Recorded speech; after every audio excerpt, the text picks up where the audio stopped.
It's Liv from Global Spin 365 with the legendary Mister Cee. Hello, hello, hello, hello. The finisher is here. That's me. That's me. So let's start out. You started out as a DJ for Big Daddy Kane. Mm-hmm. How did you and Kane meet? We met in high school, Sarah J. Hill High School in Brooklyn, New York City. We was in the same high school, and I met him in the lunchroom. He was rapping. You know, back then that's when we used to bang on the tables and rap, and you know he was rapping in the lunchroom, surrounded by a lot of people, and I asked him to get down with my crew because I had a little crew around my way in Bed-Stuy, Brooklyn with like 5 rappers, and I was the only DJ. Actually, it was me and another DJ, DJ AJ Fresh, who passed away. But I asked Kane to be associated with my crew, and at first he was reluctant. Oh, I don't want to get down. But I was like, yo, come around my way. Just check out how I DJ. You might want to change your mind. And sure enough, he came to hang out in my neighborhood, and he seen how I DJ, and one thing led to another, and that's how we hooked up. So what was the Brooklyn rap scene like in the 80s? Well, it was a great atmosphere because back then, we was rapping and DJing in the park. Oh, cool. So wherever neighborhood you came from, you would just DJ in the neighborhood park closest to where you lived. Or I lived in a project, so we had parks in the project. So we would just set up DJ equipment, hook up the DJ equipment to a light pole, and literally play music in the park back in the 80s. And then from then, we were DJing and rappers would be rapping. So it was just so much accessibility as far as us being able to express ourselves with DJing and rapping, from DJing in the park, DJing in house parties, DJing in the community center. Every project have a community center, so we would do parties inside the community center, or so on and so forth. It was always around. Like the DJing and the rapping was just always around, from being in the parks or the house parties or the park jams, as we used to call it. So it was just a part of growing up. Yeah. It was just always around us. Yeah. So I know that Kane took a young and hungry Jay-Z with him on the road. Yeah.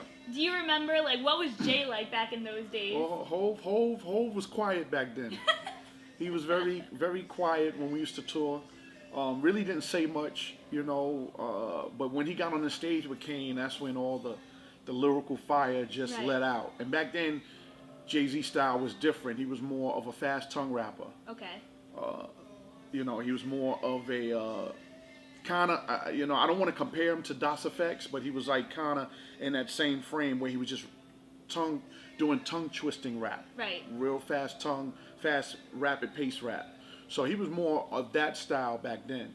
But he was very quiet, very laid back. But because we all from the same neighborhood, we would speak and have conversations and so on and so forth. But he was a more mellow cat back then. So did you know him before he linked up with Kane? Vaguely, I knew him because there was a producer, DJ that was from Bed-Stuy, Brooklyn, named Fresh Gordon, who was really one of the first people that really took notice to Jay-Z.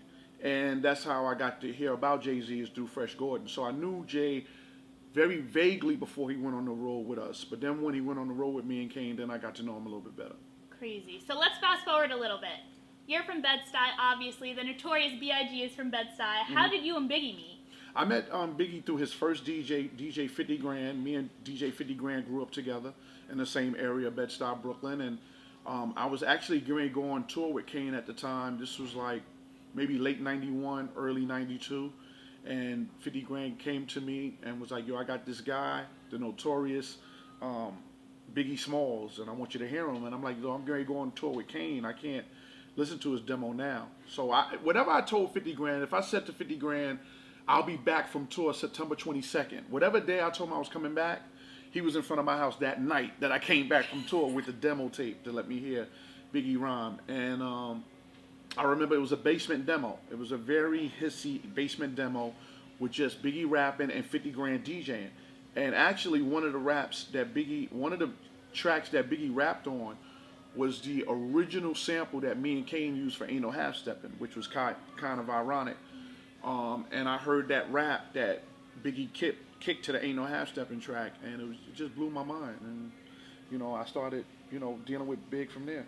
crazy. So I heard that, Biggie used to rap outside, grocery stores and then come to your house and record music after that. Like, how long did it take for you to realize, like, damn, like, this guy's It was pretty immediate. It was pretty immediate, but he was really recording doing the early recordings at 50 Grand House, which is Biggie's first DJ. That's where he was really doing the early recordings at. And all I did was I just recreated the demo to make it sound much cleaner. Right. And then I submitted it to Mister Cee at the Source magazine to Unsigned Hype. And then Biggie and 50 Grand got featured in Unsigned Hype. They got a feature in the Source magazine. That's so crazy. It's crazy that the Source is still around. Like, everything. After all these years, still around. After all the artists they done broke and so the 5 mics and the 1 mics and the half mics they done gave, they still around. Absolutely. Nuts. So how did the deal with Biggie and Bad Boy come about? Well, Puff was A&R at Uptown Records at the time. There was no Bad Boy when Big first got signed. He was the A&R at Uptown Records, and Puff reached out to me through Mister Cee from the Source magazine after the Unsigned Hype feature.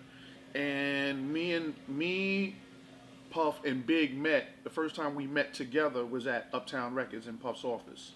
And I'll never forget, Puff just asked Biggie to rhyme right on the spot. He was like, yo, can you kick a rhyme right now? And Big was like, all right, all right.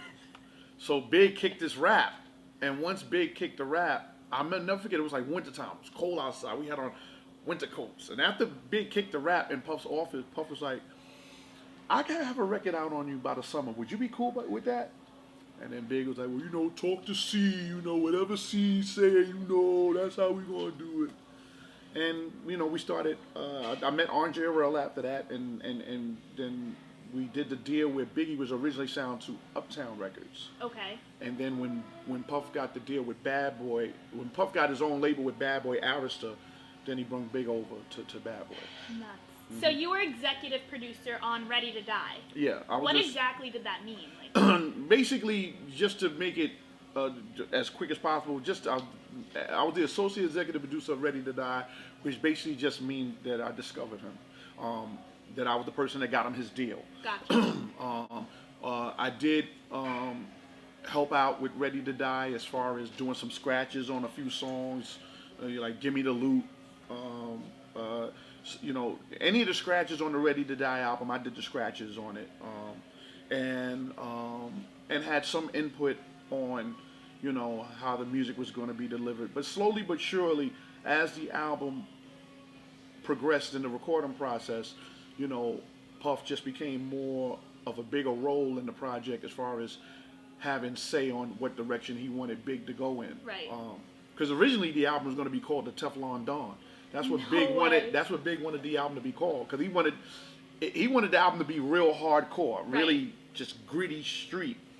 And Puff was like, nah, we can't do it all the way like that. We got to have some radio records, and then we got to have some street records. So, as the recording process of Ready to Die kept going, Puff took a bigger stand on making sure that Big not only gave his core audience what they wanted, but also, do the Juicies and the Big Poppers and make it to where he can have those records that reach across the board. Gotcha. So you basically just connected the dots for everything. I just connected the dots, and so on and so forth, and had, like I said, had some input on the recording process, but I just connected the dots. I mean, it couldn't have happened. It couldn't have happened anyway, no more better than it did for me to put Big in the hands of Puff and what Puff did to make Ready to Die as successful as it was, and to follow up with Life After Death. Big and Puff just worked hand in hand together. They understood each other's temperament. They understood each other's mentality as far as, how to make a great album, how to put a story behind an album, and it couldn't have happened any better. I'm to this day, I'm glad that I chose to have Big to be signed with Puff and Bad Boy. It couldn't have happened anyway. Because there was other offers, there was other labels, but I'm glad I'm glad both of us, me and Big, made the right decision of doing it with Puff. So how difficult was it at first to make that decision? I'm sure it was a little uneasy. It wasn't that difficult. For me, it wasn't difficult because I already knew Puff's history as far as doing A&R for Uptown and stuff he did with Mary and Jodeci and Father MC. and Heavy D. I already knew what kind of track work that Puff had as far as taking an artist to the next level. I had to convince Big because he wasn't really familiar with Puff. Right. But the only thing he knew about Puff, and I hate to bring this up, the only thing he really knew about Puff was City College, the incident at City College. That's all he knew about Puff. He didn't know that Puff used to be a dancer. He didn't know, that Puff was a party promoter. He didn't know, any of those things. And I had to explain to Big that all of those qualities that Puff had is going to be great as he apply it to himself as being a CEO of a label, because he'd been in the street as far as in the nightclub scene.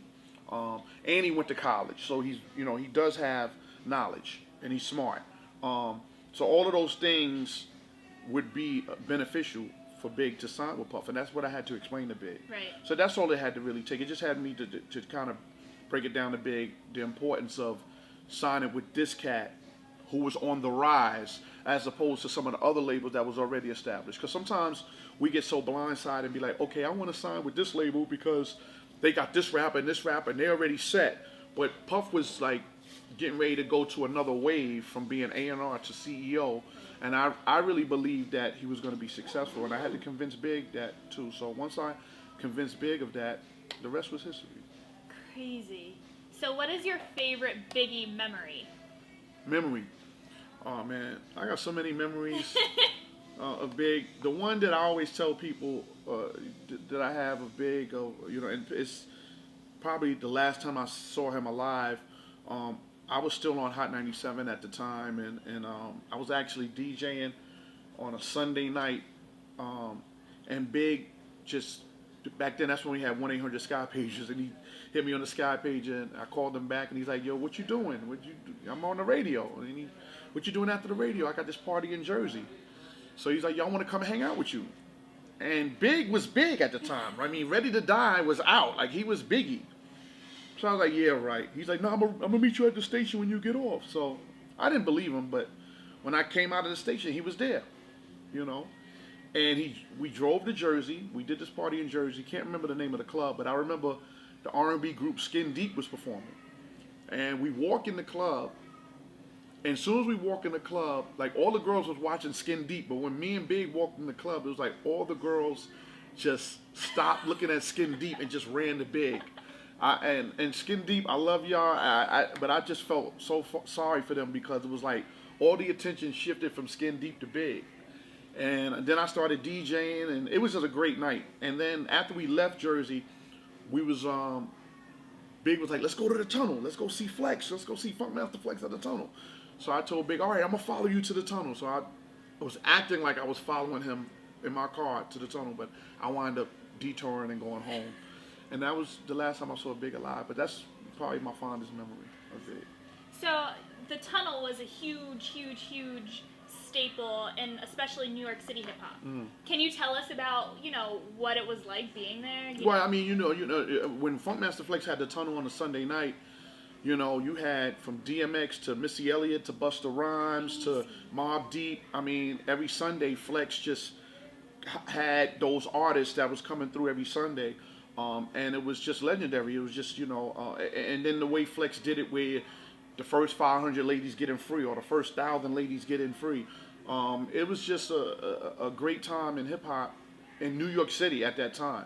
And then from 2000 to 2006, I took over the tradition of the Sunday night scene with Club Speed, a club that I used to do in New York City every Sunday night for 6 years, from 2000 to 2006. So where Flex had the tunnel in the 90s with the DMXs and the Missy Elliott's and the Busta Rhymes, in the 2000s I had the Young Jeezys and the Game and G Unit and Dipset and the Rough Riders and D Block. So it, as you saw, the artists kind of changed from what Flex had with the tunnel in the 90s and what I had with Club Speed in the 2000s. That whole time period was just a great era for Sunday night hip hop in New York City, and I don't think it's ever going to be repeated. It hasn't been repeated since. Really hasn't. I mean, a lot of cats try to do it, but from what Funkmaster Flex did with the tunnel and what I did with Club Speed in New York City from the mid 90s to 2006, I don't see it being repeated. I don't see it happening that way again. It's such a staple in just the city. People like, still talk about culture. people. I mean, people on my Instagram and Twitter still to this day. I remember Club Speed. I remember when I used to go to in that basement because you know it was the party was literally in a basement. It was a club, but you had to go downstairs, and it was a tiny spot. Whereas the tunnel with Funkmaster Flex, that was a really really big spot.